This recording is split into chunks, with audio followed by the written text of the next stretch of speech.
इंदुरीकर महाराजांच्या मुलीचं लग्न होताच त्यांचे जावई साहिल चिलप यांच्याबद्दल एक वेगळीच माहिती समोर आली। या माहितीवर लोकांचा अक्षरशः विश्वास बसेना। लोकांना फक्त एवढंच माहिती होतं की इंदुरीकरांचा जावई एक उद्योजक आहे, पण आज जी माहिती समोर आली ती ऐकून लोकांना आश्चर्याचा धक्का बसलाय। महाराजांनी हात जोडले, डोळ्यात आलं पाणी। असं घडलं, मुलीची ती अवस्था पाहून मागितली माफी। 3 मे रोजी इंदुरीकर महाराजांच्या मुलीचं लग्न झालं होतं। लग्नात झालेल्या खर्चावर अजूनही चर्चा सुरू आहे, पण तेवढ्यातच आज एक अशी नवीनच माहिती समोर आली ज्याने ही चर्चा दुपटीनं वाढली। एक अशी माहिती जी इंदुरीकर महाराजांच्या जावयाविषयी आहे। पहा, हे लग्न झाल्यापासून आजपर्यंत या लग्नाची चर्चा सुरूच होती, पण 2 दिवसापूर्वीच नवरा नवरीच्या सत्यनारायणाचा कार्यक्रम झाला। तेव्हा इंदुरीकर महाराज त्या मुलाच्या घरी गेले होते। तेव्हा तिथे जाताच एक असं सत्य बाहेर आलं, ज्यामुळे आतापर्यंत जी माहिती मिळाली होती ती वेगळी झाली आणि आजचं सत्य वेगळंच निघालं। थेट माफीच मागितली, डोळ्यात आले पाणी। महाराजांनी हात जोडले, मुलीची मागितली माहिती। मग नेमकं असं काय झालं की मुलीच्याही डोळ्यातून पाणी आलं। महाराजांनी हात जोडत मागितली माफी। खरं तर कालपर्यंत या लग्नात झालेल्या खर्चावरच टीका होत होती। खूप खर्च केला, लोकांना साधेपणाने लग्न करा म्हणतात आणि स्वतः करोडोंचा खर्च करतात, अशी लोकांनी टीका केली होती। साखरपुड्याच्या वेळेस म्हणजे 1 वर्षापूर्वी ज्यावेळेस महाराजांवर टीका झाली होती त्यावेळेस महाराजांच्या डोळ्यात पाणी आलं होतं, पण यावेळेस महाराजांनी अतिशय खंबीरपणे उत्तर दिलं। पण अचानक एक अशी माहिती उघडकीस आल्यामुळे हात जोडले, थेट डोळ्यात पाणी आलं आणि मुलीची अवस्था पाहून माफी मागितली। मग नेमकं असं काय सत्य उघडकीस आलं की ज्यामुळे कालपर्यंतच्या बातम्या खोट्या ठरल्या आणि आज सत्य भलतंच निघालं। मग खरंच कोण आहे इंदुरीकर महाराजांचे जावई? त्यांच्या संपत्तीचं नेमकं असं कोणतं रहस्य उघडकीस आलं की ज्यामुळे महाराजांनी हात जोडले? असं काय झालं की महाराजांच्या डोळ्यात पाणी आणून मुलीची माफी मागितली? काय आहे खरं सत्य?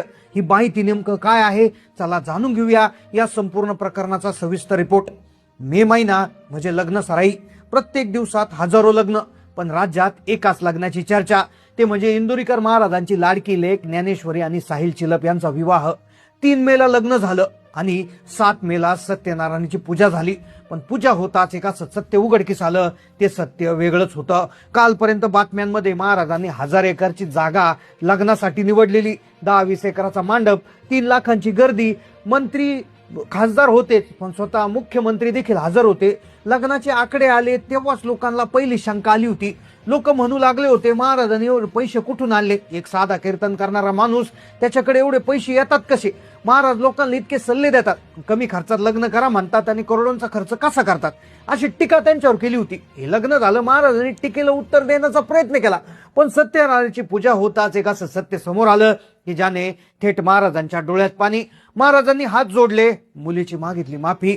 एक सत्य जे महाराजांचा जावई साहिल चिलप याचं साखरपुडा झाला होता तेव्हा महाराजांवर टीका झाली। 1 वर्षापूर्वी महाराजांचे जावई कोण याविषयी अनेक बातम्या आल्या होत्या। जेव्हा लग्न ठरलं तेव्हा अनेक बातम्या त्याच्यात आल्या, ज्यामध्ये सांगितलं गेलं साहिल चिलप हा उद्योजक आहे, तो कोट्याधीश आहे, त्याच्या अनेक कंपन्या आहेत, ते मुंबईमध्ये राहतात। पण लग्न झालं आणि सत्यनारायणानंतरच आली ती भयानक माहिती उघडकीस। महाराजांनी हात जोडले, असं काय झालं की महाराजांनी थेट मुलीची माफी मागितली? काय आहे या संपत्ती मागचं रहस्य? काय आहे तो खरा चेहरा की ज्यामुळे मुलीच्या वडिलांच्या डोळ्यात पाणी आलं? लग्न होता सत्यनारायण पूजेनंतर जी धक्कादायक माहिती समोर आली त्याने संपूर्ण देशात राज्यात ही चर्चेची एक लाट उठली आहे। पहिलं सांगितलं गेलं की साहिल चिलप हा खूप श्रीमंत व्यक्ती, त्याचं घर देखील खूप श्रीमंत, त्याची उद्योजक म्हणून ओळख, तो सध्या एक उद्योजक आहे, त्याच्या कंपन्या आहेत, अशा प्रकारची माहिती टीव्हीला बातम्यांमध्ये येत होती। साहिल चिलप हा उद्योजक आहे, त्यामुळे त्याचं ज्ञानेश्वरी बरोबर लग्न झालं अशी माहिती आतापर्यंत दिली गेली होती। त्याच्या आई वडिलांचा पण जेव्हा इतिहास तपासला गेला, जेव्हा साहिलची हिस्ट्री तपासली गेली, तेव्हा जे समोर आलं त्याने महाराष्ट्राला सगळ्यात मोठा धक्का बसलाय। सत्यनारायण पूजा झाली, त्यानंतर महाराष्ट्रामध्ये एक चर्चा सुरू झाली। अनेक दिवसानंतर हे सत्य उघडकीस आलं। खरं तर या कुटुंबाचा जर इतिहास पाहायला गेला तर हे कुटुंब मुंबईला राहतं असं सांगितलं गेलं होतं, पण त्यांची जी पाळंमुळं आहे, त्यांचा जो महत्वाचा मुद्दा आहे तर तो सापडला पुण्यातील जुन्नर मधल्या एका छोट्याशा गावात। त्यांची पाळंमुळं जुन्नर तालुक्यातील काटेडे गावात सापडली। या रहस्याचा पहिला अध्याय इथूनच उघडणार होता।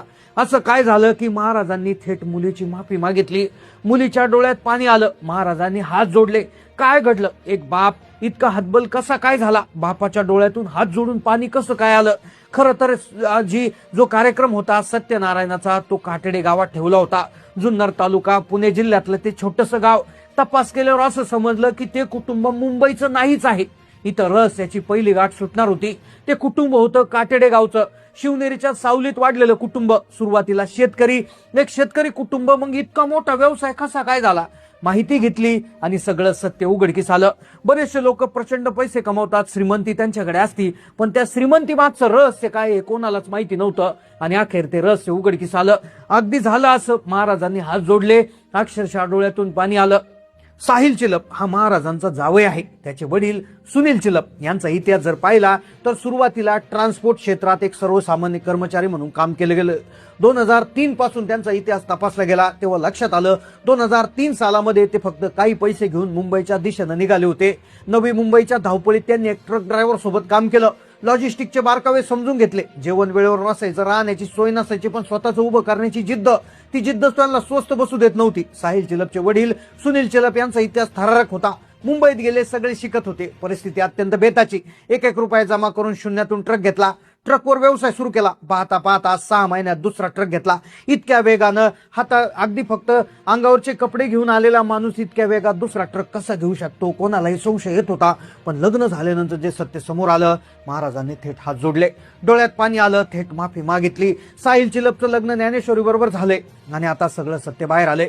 त्यावेळेस 6 महिन्यातच दुसरा ट्रक घेतला. ताफ्यात शेकडो कंटेनर उभे. ही केवळ प्रगती नाही, तर एका मराठी माणसाने मुंबईसारख्या ठिकाणी परप्रांतीय लोकांच्या मक्तेदारीला दिलेली टक्कर होती. आता सुनील चिलप हे साहिल चिलप याचे वडील. सुनील चिलप जे होते त्यांनी नेमकं काय केलं, त्यांची मालमत्ता काय, इंदुरीकर महाराजांसोबत त्यांचं नातं कसं जुळलं, याचं सगळं सत्य आता बाहेर येणार होतं. अतिशय धक्कादायक माहिती आता इथून पुढे समजणार होती. सुनील चिलप यांनी कष्ट करून साम्राज्य उभं केलं, पण ते सांभाळण्यासाठी, वाढवण्यासाठी सक्षम वारसदार होता. नुसता सोन्याचा चमचा तोंडात घेऊन आलेला मुलगा जर असेल तर तो पुढे काहीच करणार नाही. आणि मग अखेर साहिल चिलपचा जन्म झाला. साहिल चिलप जन्म होताच तो अतिशय प्रखर बुद्धिवान मुलगा होता असं सांगितलं गेलं. पण आता जे सत्य उघडकीस आलं, महाराजांनी थेट हात जोडले. असं काय झालं की माफीच मागावी लागली. काय झालं, मुलाने इंजिनिअरिंगला त्यावेळेस ऍडमिशन घेतलं, इंजिनिअरिंगची पदवी घेतली, उच्च शिक्षित होऊन वडिलांचा व्यवसाय सांभाळला. वडिलांच्या खांद्याला खांदा लावून सध्या तो नावाशेवा बंदराजवळ लॉजिस्टिक आणि रिअल इस्टेटचे व्यवहार सांभाळतो. आता अनेकांना प्रश्न पडतो की इंदुरीकर महाराज अहिल्यानगरचे आणि चिलप कुटुंब पुण्यातलं आणि ते सध्या मुंबईत राहतात, यांची ओळख कुठं झाली. कारण की काही दिवसांपूर्वी इंस्टाग्रामवर या घराचा एक व्हिडिओ व्हायरल झाला होता. एक व्हिडिओ जो साहिल चिलपच्या जुन्नर इथल्या घराचा होता, जिथे एक महिला तिथे गेली, तिने कॅमेरा ओपन केला, इंस्टाग्रामला तो व्हिडिओ लाईव्ह होता. घराबाहेर जाताच एक असं चित्र दिसलं की ज्याने हादरा बसला. ते चित्र असं होतं, घराच्या बाहेर एक स्पीकर लावला होता आणि त्या स्पीकरवर हरिपाठाचा गजर सुरू होता. दिवस रात्र हरिपाठाचा गजर सुरू करणारं ते घर होतं आणि हीच ती ओळख त्यांची तिथे घडली.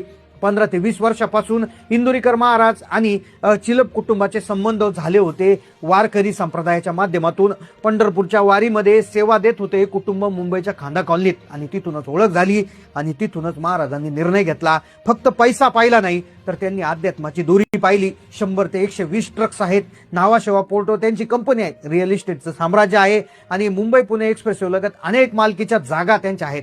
जर एक अंदाज संपत्तीचा अंदाज काढला तर 500 ते 700 कोटीच्या आसपास बोललं जाते. त्यांच्याकडे मर्सिडीज, ऑडी, फॉर्च्युनर सारख्या महागड्या गाड्यांची मालिका, आधुनिक तंत्रज्ञानावर द्राक्ष आणि डाळिंबाची बाग त्यांनी जुन्नरमध्ये फुलवली आहे. तर अशी त्यांची हे होती. आता महाराजांच्या डोळ्यात पाणी आलं जेव्हा महाराजांनी त्यांच्या मुलीचा जुना किस्सा सांगितला. तो किस्सा होता, महाराज ज्यावेळेस कीर्तन करत होते अनेक वर्षापूर्वी, जेव्हा ज्ञानेश्वरीचा जन्म झाला होता तेव्हा ज्ञानेश्वरी 3 महिन्याची होती. त्यावेळेस हे नवरा बायको दोघे कीर्तनकार त्या मुलीला शेजाऱ्याकडे ठेवून कीर्तनाला गेले होते. आता एखाद्या मुलीला आई बापाचं प्रेम न मिळणं हे ऐकून महाराजांच्या डोळ्यात पाणी आलं होतं. महाराजांनी हात जोडून मुलीची माफी मागितली. अशा प्रकारची चर्चा झाली होती. एखाद्या मुलीच्या समोर बाप हात जोडतो, माफी मागतो, तर जेव्हा मुलीला त्याची माया मिळाली नाही. पण वडिलांनी अखेर करून दाखवलं. मुलीचं असं भव्य दिव्य लग्न केलं की एका दृष्टीने तिचा जी माया तिला मिळाली नव्हती, तर त्या मायाचं परतफेड देण्याचा त्यांनी प्रयत्न केला. आणि ही माहिती त्यांनी स्वतः माईकवर उभा राहून त्या ठिकाणी दिली होती. तर या घटनेविषयी, झालेल्या प्रकाराविषयी, या घटनेविषयी तुम्हाला काय वाटतं नक्की कमेंटमध्ये कळवा. चॅनलला नवीन असाल तर सबस्क्राईब करा. धन्यवाद.